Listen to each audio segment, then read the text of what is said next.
Well, I wanted to thank everyone tonight for coming out. I'm Diana Duca, Historic Preservation Officer for the City of Houston.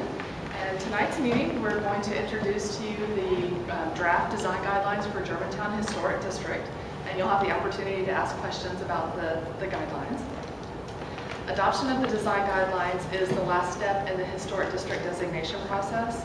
City Council created Germantown Historic District in December, and so now the city is required to prepare design guidelines for the district. And so this is our second meeting. We had a meeting last week. This meeting, it's the same presentation, just to talk about what is in the draft design guidelines.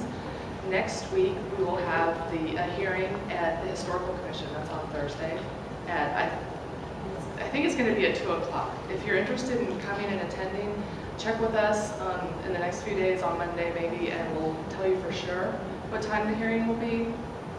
But anyone has the opportunity to come and speak at the hearing, for or against, or ask questions, any of those things. So, let me introduce Steph McDougall. Steph is the preservation expert that we hired to draw up the design guidelines for us, and she's going to just do the presentation for us, and I'll let her take over. Great, thanks, Diana.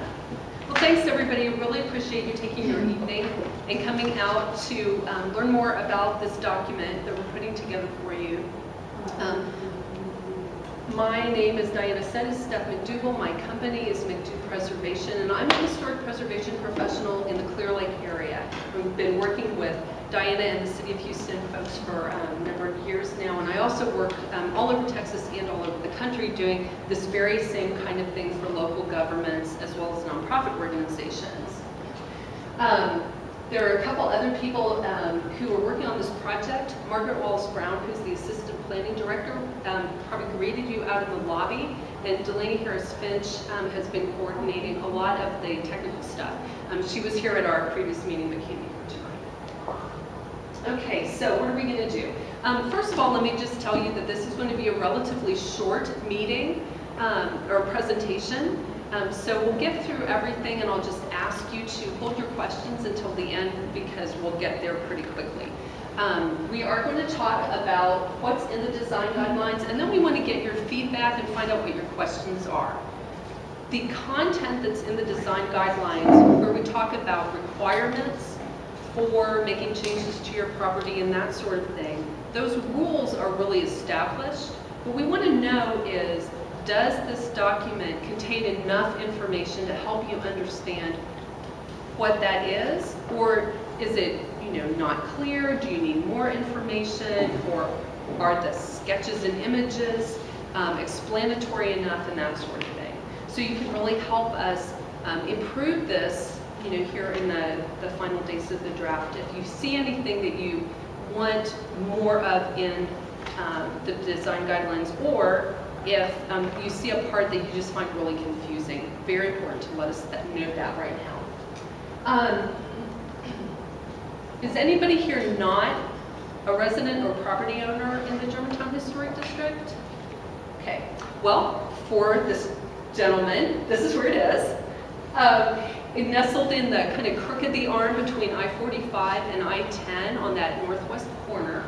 And it's part of the General Heights areas. The Heights in Houston is really, really big, but it developed in different pieces, not as one humongous thing. And so there are quite a few different historic districts within what we think of as the Heights, and Germantown is the most current or most recently designated one. Okay. Design guidelines are really a resource document, and it's made to help you in the planning phases of your project. The rules that we have around historic preservation at the city level, which are pretty much the same all over the country in small cities and big cities, are designed to help the city manage the physical development of a historic district. And the design guidelines are there to tell you what those rules and recommendations are, so that when you're planning a project, you have a good idea starting out of what changes are most likely to successfully get through the Historical Commission. We'll talk a little bit about that process in just a second. So when you want to make a change to the exterior portion of your house or building, that's visible from the public right-of-way, it would be a good idea to consult the design guidelines and get some guidance starting out. The really important words here are alter, exterior, and what's not up here, public right-of-way. This also applies if you're constructing a new building on a vacant lot, or if you want to move or tear down a building. So what counts as an alteration? Well, not everything does. If you are doing ordinary maintenance and repair, then you can just go ahead and do that. You know, if you need to fix something, you don't have to come and get permission unless you're replacing things that are part of the historic fabric of the building. So for example, if you were going to change out your siding, you had wood siding, you want to cover that with vinyl, that's an exterior alteration. If you want to add or remove pieces of your building, that counts, and also putting on an addition or expanding the building that you have. And I promise I'm not going to read slides to you all night. That's like the most painful, awful thing ever, isn't it? Okay, so what doesn't count? If it's on the inside, you can do whatever. You can gut the whole place and make it into an art gallery. As far as I'm concerned, that's up to you. Exterior, visible from the public right-of-way only. Okay, so here's the process that we go through. You have to get a certificate of appropriateness for an exterior alteration that's visible from the public right-of-way. And that's just an extra part of the permitting process. So first of all, the good thing is to contact the preservation planners like Diana and say, hey, I'm going to do a project and this is what we think we're going to do in the planning phase, and let them help you figure out a way to do that appropriately for your property that's going to get approved. And she can also tell you if that needs a C of A, certificate of appropriateness, or not. So once you apply for a building permit, until you have a C of A, that can be flagged and held up.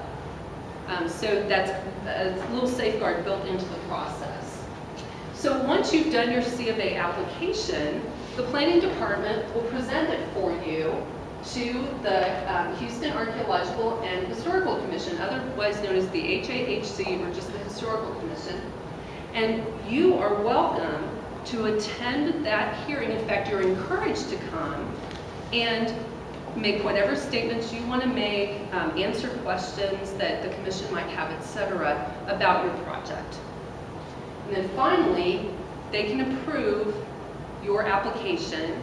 They could approve it with conditions, they could deny it, but you'll get some kind of answer from the commission on that certificate of appropriateness application. And once it's approved, then your building permit will be released and you'll be able to move forward. Oh, go too fast. All right.